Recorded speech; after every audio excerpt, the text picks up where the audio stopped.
చూపించి chicken pickles అమ్మేస్తున్నారు.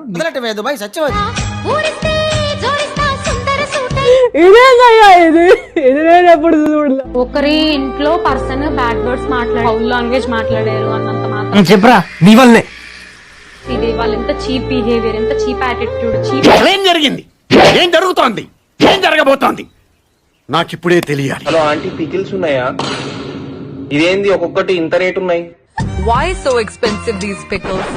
ఇది ఎక్స్పెన్సివ్ అన్నావు అంటే నీ అంత చీప్ ఫకింగ్ టెల్లర్ ఇంకెక్కడ ఉండడు. నువ్వు గట్టిగా ఫోకస్ చేయాలమ్మా కెరియర్ మీద. ఎందుకంటే ఎందుకు లేదంటే నీ గర్ల్ ఫ్రెండ్ లేదంటే నీ పెళ్ళమో వదిలిపాడు దింగుద్ది కాబట్టి నువ్వు అడిగిన ఏం మాట్లాడతాడు నువ్వు, ఏం మాట్లాడతాడు మాటిని నువ్వు కెరియర్ మీద ఫోకస్ చేసి అప్పుడు ప్రేమ పెళ్లి ఇటు జోలికి వెళ్ళు.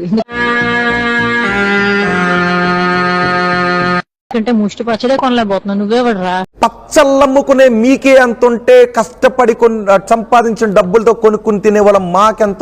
అటు చూడండి, లెక్కి చుట్టూ మాట్లాడుతున్నాను, నేను తప్పు చేశాను. అసలు ఎట్టుంది అంటే దయ్యాల వేదాలు చదువుతున్నట్టుంది. ఎవరినైతే ఇప్పటి వరకు నేను తిట్టానో వాళ్ళందరినీ సారీ అడుగుతున్నాను. అట్లుంటది మనతోని. వైభాగం చూడండి స్వామి. అంటే రెండో పాట కూడా ఉందా కథలో అది ట్విస్ట్ స్వామి. చూడాలని ఉందే. కస్టమర్లు మనకి దేవుళ్ళతో సమానం. సైతాన్ వేదాలు వల్లిస్తుందా? వాళ్ళు బాగుంటే మనం కూడా బాగుంటాం అని మా నాన్నగారు చివరి రోజుల్లో చెప్పేవారు. అటు చూడు, పిచ్ మోహన్ నానా, ఈ తక్కువ ప్రైస్ ని కూడా నువ్వు భరించలేను, high cost, too much cost, expensive అంటున్నావు అంటే నీ దరిద్రం ఏ రేంజ్ లో ఉందో నేను అర్థం చేసుకోగలను. నా మాటిని 4 ఇళ్లలో చూసుకుని పాస్ పని చేసుకుని బతుక్కో. వెళ్ళు. ఎవతన్న పచ్చళ్ళు అమ్ముకునేది ఇంత రుబాబ్గా మాట్లాడు. పుష్టి నైవేద్యం నష్టి అంటారు కదా.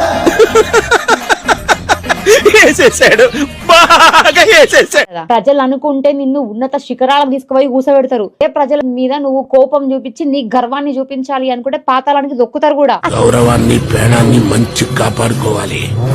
ఒక్క పాలిపోయినాయి అనుకో మళ్ళీ తిరిగి రావు. కరెక్ట్, ఇది కరెక్ట్ గా చెప్పేవయ్యా. సిగ్గు శరం ఏమన్నా ఉన్నదా? ఆడని మాట్లాడాల్సిన మాటలా ఇవి? చెప్పు తీసుకొట్టండి సార్. పిల్లతో ఒక్కటే ఉంటే సరిపోదు, మంచి మనసు కూడా ఉండాలి మనిషికి. 4 రూపాయలు తగ్గియమంటే నీ నోటికి ఎంత వస్తుందో మాట్లాడతావా? ఇంత బిహేవ్ చేస్తాంది. కొంచెం ఆడుగా బిహేవ్ చేయడం కాదు సుబ్బారావు గారు, పిచ్చండి ఇది. ఎవరిని చూసుకొని ఇంత బలుపు? పికిల్ కొనాలంటే కెరియర్ మీద మనం ఫోకస్ చెయ్యాలా? పికిల్ ఇప్పుడు మీరు చెప్తే తెలిసిందండి. చూసుకున్నట్లయితే మనోడు ఒకడు అడుగుతుండు, తిట్టిన అమ్మాయి ఆ తిట్టించుకున్న అబ్బాయిని పెళ్లి చేసుకోవాలి. ఆయన ఏం చూసి నేను పెళ్లి చేసుకోవాలి? చదువా, కల్చరా, డిగ్నిటీయా? ఎందుకంటే ముష్టి పికిల్సే కొనలేని వాడు అని అతని సమాజం ముందు పెట్టింది. ఇంకెవడు వాడిని పెళ్లి చేసుకుంటారు? ఏ చేతులతో అయితే ఆ అమ్మాయి జీవితాన్ని నాశనం చేశావో, ఎందుకంటే వాడు వాట్సాప్ నెంబర్ ఉంది, వాడు చేసినటువంటి చాట్ ఉంది, అదే చేతులతో ఆ అమ్మాయి మెళ్ళలో తాళి కట్టి కొత్త జీవితాన్ని ఇవ్వు.